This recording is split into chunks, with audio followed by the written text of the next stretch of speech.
Um tema muito atual e que recorrentemente é pauta das notícias que compartilhamos nas nossas redes sociais é o regime de recuperação fiscal dos estados. Mas antes de tratar desse regime, precisamos falar um pouco sobre a crise financeira dos estados brasileiros. É certo que muita gente atribui essa crise à má administração e até à corrupção, que são fatores que, sem dúvida, contribuem para a crise. Mas no vídeo de hoje vamos tratar de alguns precedentes estruturais do nosso federalismo fiscal que contribuíram para desencadear e até agravar a crise financeira dos estados brasileiros.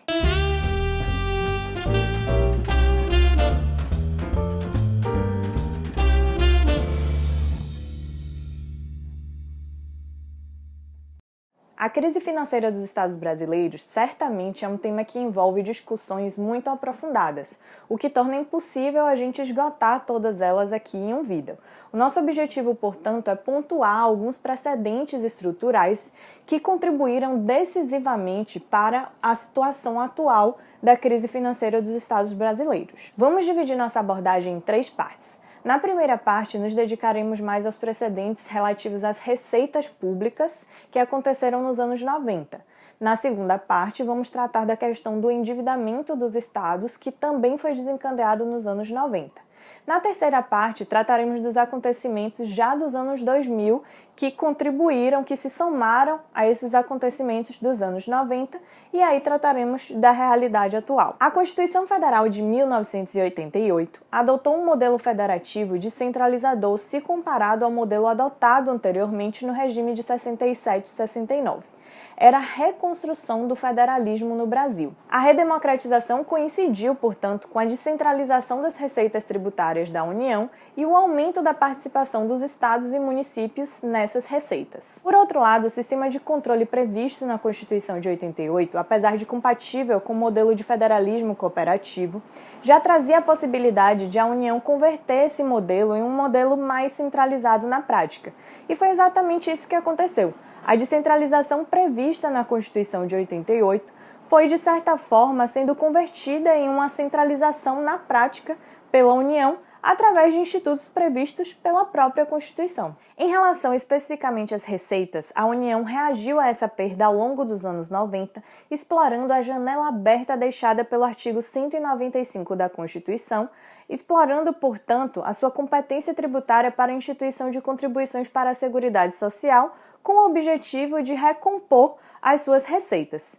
Essa posição trouxe efeitos negativos tanto para a economia, como para a sociedade e para a própria federação. Primeiro, porque a receita das contribuições não é repartida com os demais entes, como acontece com boa parte da receita dos impostos federais.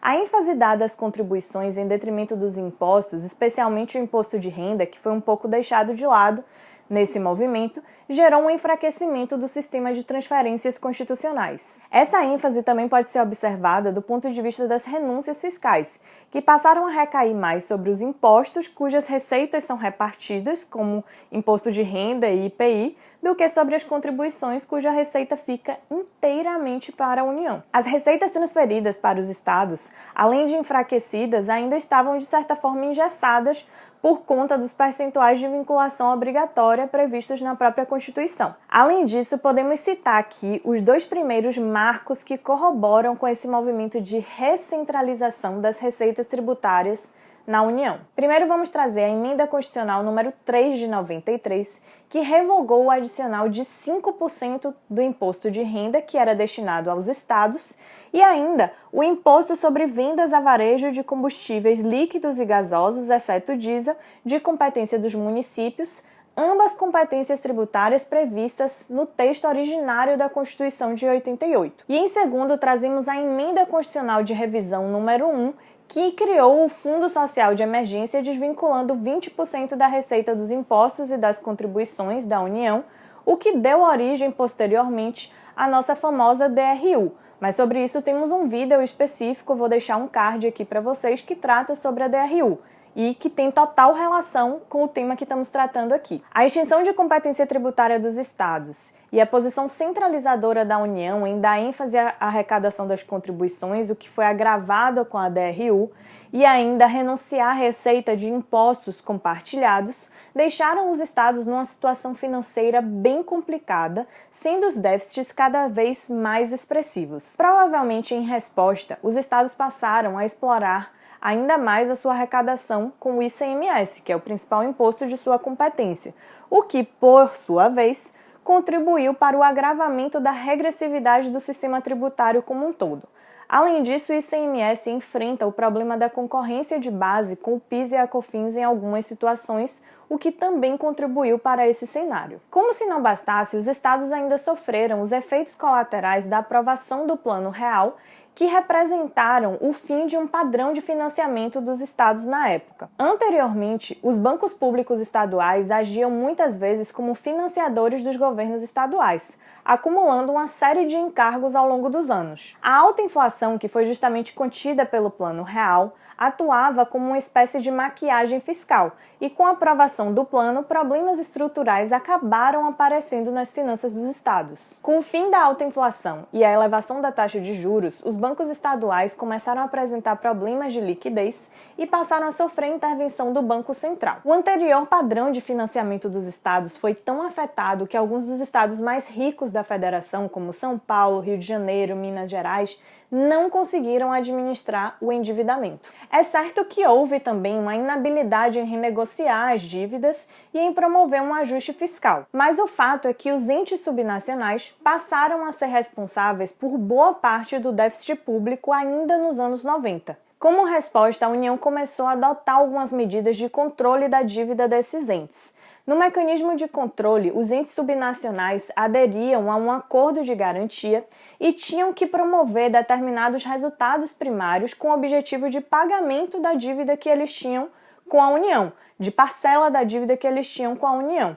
E isso fez com que o seu orçamento ficasse ainda mais engessado. Com o Programa de Recuperação Fiscal da União na época, uma das medidas era a privatização dos bancos estaduais, sepultando, por fim, aquele mecanismo de financiamento utilizado pelos estados anteriormente. Além das despesas obrigatórias, qualquer resultado positivo estava vinculado ao pagamento de débitos à União.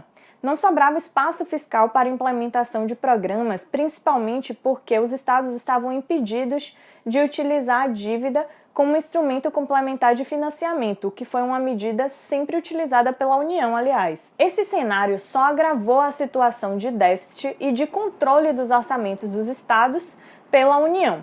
O mecanismo de controle da dívida dos estados não estava acompanhado de um instrumento que fortalecesse as contas estaduais, que fomentasse a implementação de receitas para os estados e, portanto, o processo de descentralização idealizado, digamos assim, lá na Constituição originária de 88. Muito pelo contrário, desde então os orçamentos dos estados estão praticamente controlados pela União e eu diria que isso permanece até os dias atuais. Nos anos 2000, essa realidade não mudou muito, tendo em vista que o processo de centralização da União continuou sendo fomentado. Em 2003, a Emenda Constitucional número 42 previu a imunidade do ICMS sobre operações que destinassem mercadorias e serviços ao exterior. A imunidade do ICMS para exportação, que antes era restrita a produtos industrializados. Houve na época a previsão de compensação federal para essa renúncia, o que não ocorreu até o momento. Há na Câmara um projeto de lei para ser votado que prevê que a União compense as perdas estaduais em 39 bilhões de reais por ano. Em 2016, o STF fixou um prazo para que o Congresso Nacional regulamente essa compensação, mas esse prazo já foi prorrogado e ele só termina no próximo ano. De acordo com informações da Câmara dos Deputados, a União vem colocando no orçamento valores para promover essa compensação, mas esses valores não alcançam 2 bilhões de reais por ano. Isso, sem dúvida, agravou ainda mais a situação dos estados. Além disso, a política fiscal para a contenção da crise de 2008 foi a renúncia fiscal pela União para estimular o consumo. Isso fez com que essa renúncia fiscal recaísse mais uma vez sobre os impostos cujas receitas são compartilhadas com os estados e municípios. As renúncias fiscais recaíram principalmente no imposto de renda e no IPI, o que agravou mais ainda a situação orçamentária dos estados. Para completar esse cenário, a crise econômica que o país enfrenta gerou uma queda de receitas públicas desde 2010, o que agravou os problemas financeiros já existentes nos orçamentos dos estados. Há quem diga que estamos vivendo um período de colapso das contas públicas estaduais, e é realmente assustador a gente verificar que é quase um padrão essa crise financeira dos estados, principalmente quando vemos a situação de dos estados mais ricos da federação, como é o caso do Rio de Janeiro. Ao final do vídeo, eu vou deixar para vocês a indicação de algumas fontes para quem quiser se aprofundar nesse assunto, porque realmente o tema envolve uma complexidade muito grande para a gente resumir aqui em apenas um vídeo. No próximo vídeo, daremos continuidade a esse assunto, mas vamos tratar especificamente do atual regime de recuperação fiscal dos estados, aprovado pela Lei Complementar 159 de 2017. Não percam, não deixem de se inscrever no nosso canal para ficarem ligados no lançamento desse próximo vídeo. Um abraço a todos e até a próxima!